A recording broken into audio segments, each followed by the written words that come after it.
win. Bueno, y ya estamos con nuestro segundo invitado de hoy. Está junto a nosotros Francisco Leturia, expresidente del Consejo para la Transparencia. Francisco, bienvenido a Llegó la Hora. Qué bueno tenerte nuevamente con nosotros. Hola, ¿cómo estás, Mara? ¿Cómo estás? Bien, ¿y tú? Bien, aquí encantado de seguir conversando con ustedes.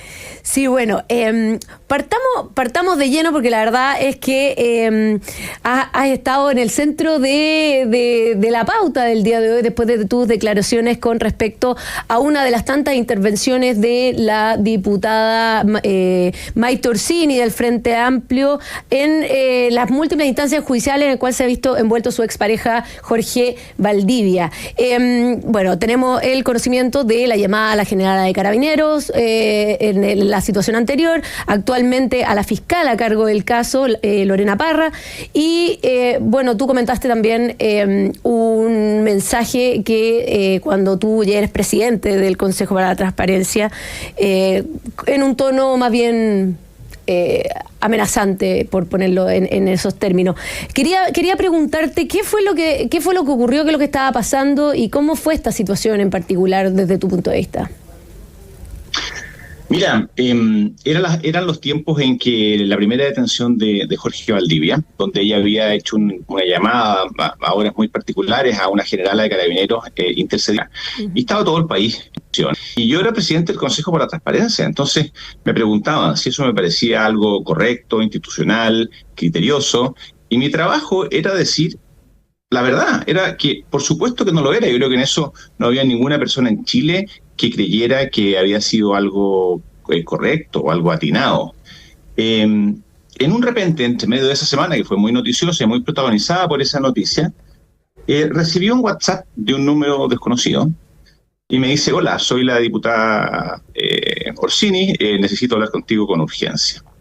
Dije...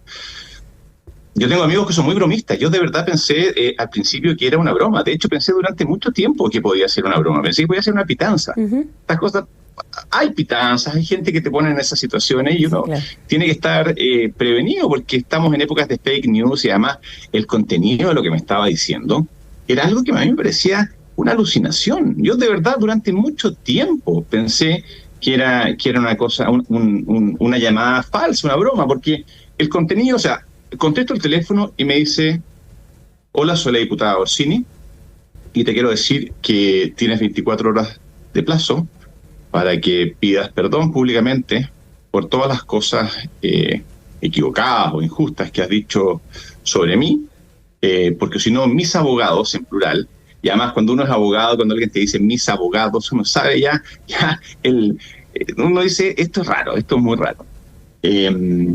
Tienen preparadas las querellas y para hacerte valer todas las responsabilidades, querellas criminales de distinto tipo. Y yo me quedé bastante impresionado, bastante choqueado. Como te digo, seguía pensando que era una pitanza. Bueno, después conversamos de otras cosas, porque nunca supe si era verdadero o no. Y después se me olvidó el tema. Por supuesto, seguí diciendo lo que tenía que decir. Me llamó la atención, y ahora estoy pensando, lo recuerdo, que sí hubo gente en esa época que había sido crítica con Maite Orsini y que cambió de posición. Y que incluso tengo recuerdos de algunas personas que pidieron disculpas. Habría que revisar los récords de esa época.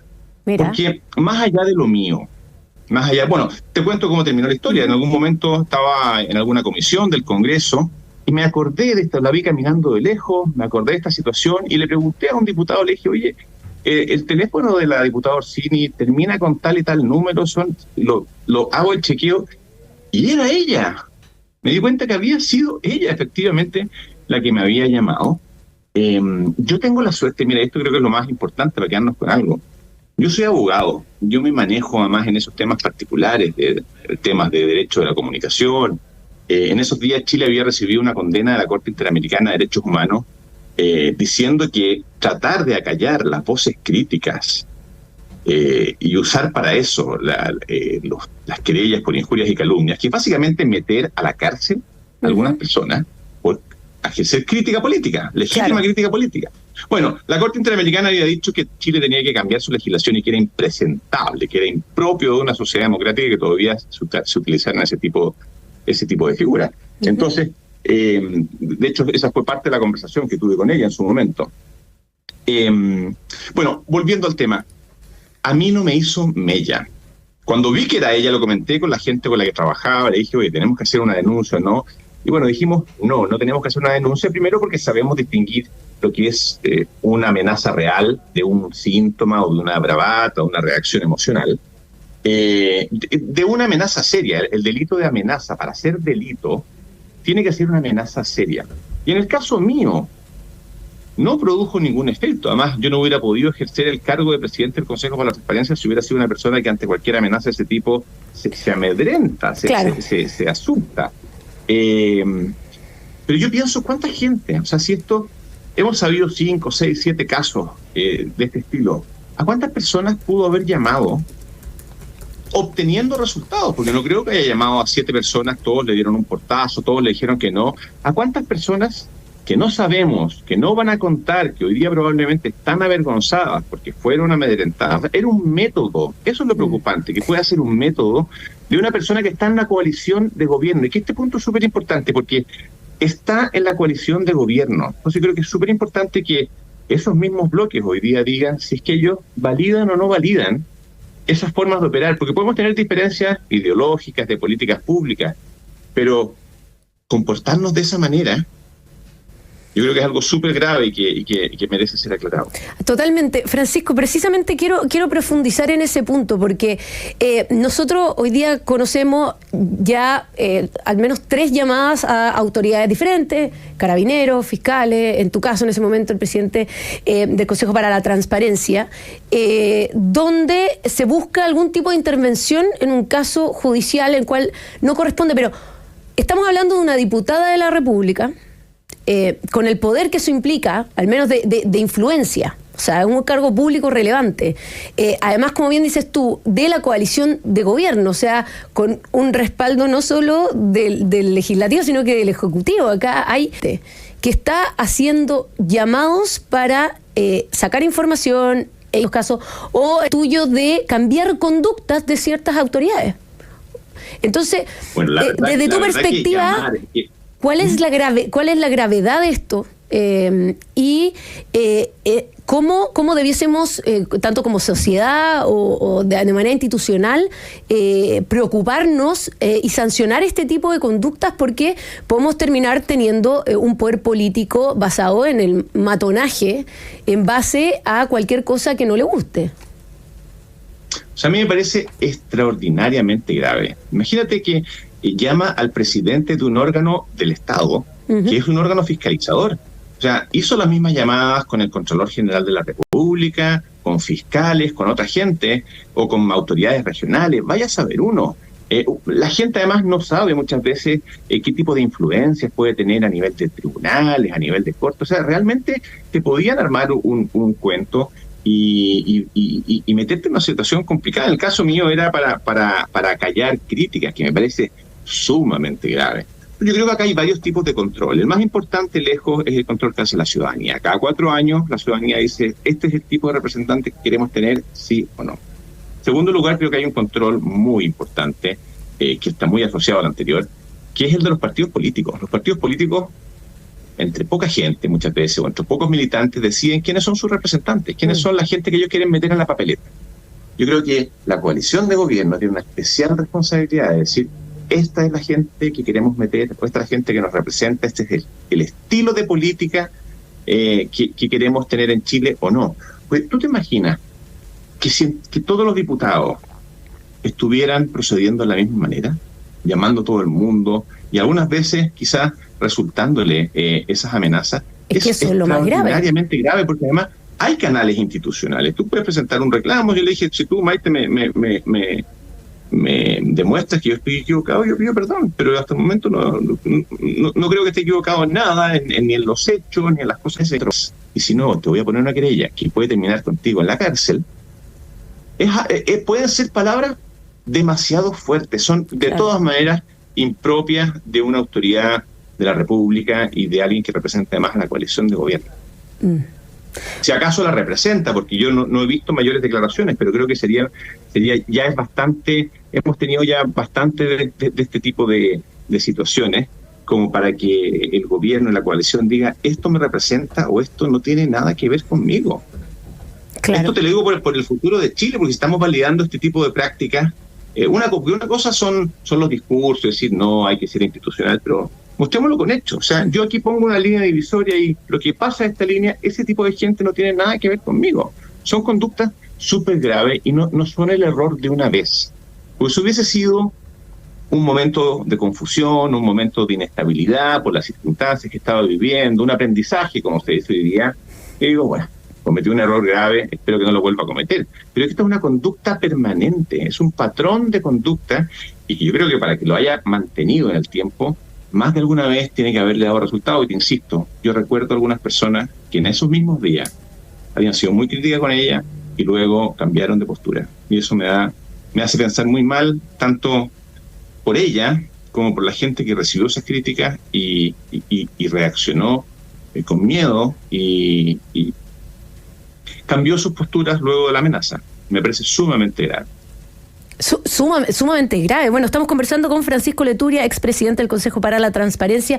Francisco, precisamente, claro, uno dice los partidos políticos, y esto uno lo piensa en más de un aspecto, dice, bueno, los partidos políticos deben tener la responsabilidad de que sus representantes en el fondo tengan una forma ética, moral e institucional de funcionar en base a los principios que los partidos pretenden demostrar, pero finalmente vemos que estas cosas tampoco funcionan así tan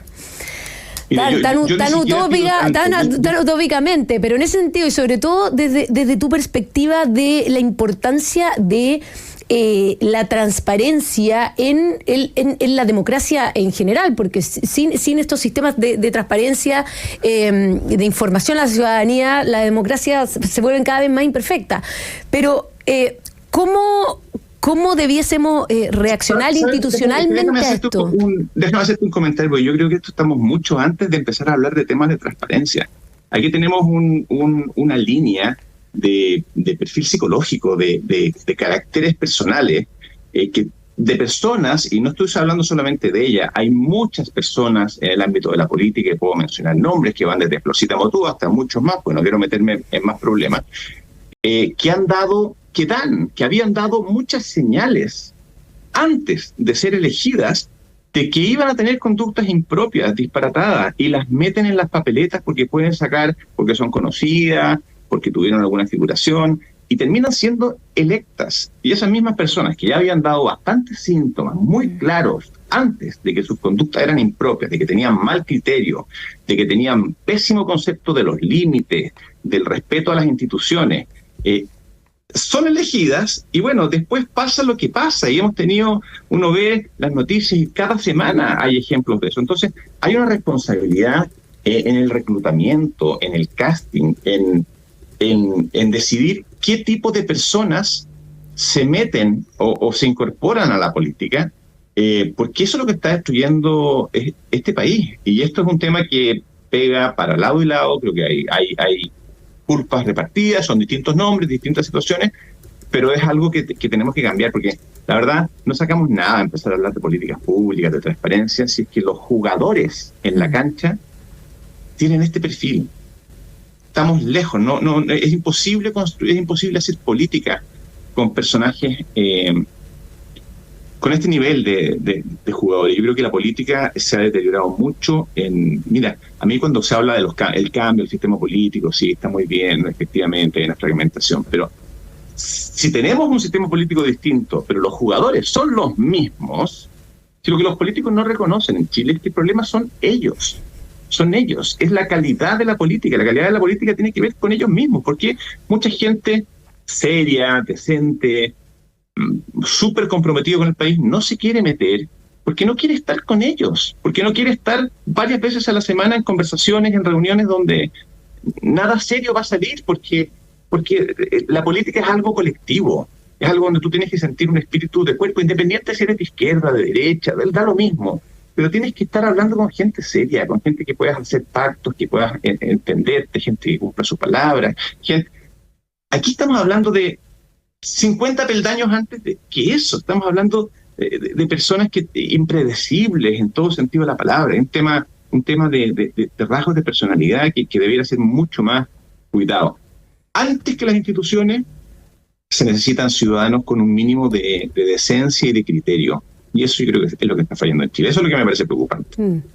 Bueno, muy interesante reflexión, realmente también, no solo un llamado a los partidos políticos, sino que a la gente en el minuto que emite el voto, ser tremendamente responsable en revisar el historial de los candidatos, porque al final las consecuencias de las decisiones son muy relevantes y este tipo de situaciones como la que viviste tú y que estamos viendo constantemente no debiesen representar los valores de nuestros políticos en un país que busca seguir creciendo y progresando. Yo creo que aquí en Chile faltan ciudadanos, ¿no? Son los ciudadanos los que vamos a tener que ponernos un poquito la camiseta, porque ya está probado que no podemos confiar en las decisiones de los partidos que tienen su propia agenda, están viendo que saca más votos, porque por cada voto es un poquito de plata, que entra al partido, le entra a ella, o sea, hay negocios desde todo punto de vista, pero si no nos tomamos en serio nosotros, y si creemos que las comisiones de ética de que ellos mismos se hacen, y los tribunales supremos, si pensamos que ellos van a solucionar las cosas, vamos a ir por mal camino, y hemos ido por mal camino todo el último tiempo, te diría los 10 años últimos han sido de mucho deterioro institucional, y bueno, si no es la gente de a pie, la gente que sufre las consecuencias de las malas políticas, los que nos ponemos las pilas, bueno, esto va a seguir en franco deterioro. Así es, bueno, estábamos conversando con Francisco Leturi, abogado y expresidente del Consejo para Transparencia. Francisco, te quería dar las gracias por haber estado con nosotros y compartir tu experiencia aquí en Llegó la Hora. Gracias, encantado de saludarte una vez más. Igualmente. Bueno, solo nos vamos a una breve pausa y ya volvamos con más Llegó la Hora en Radio Agricultura.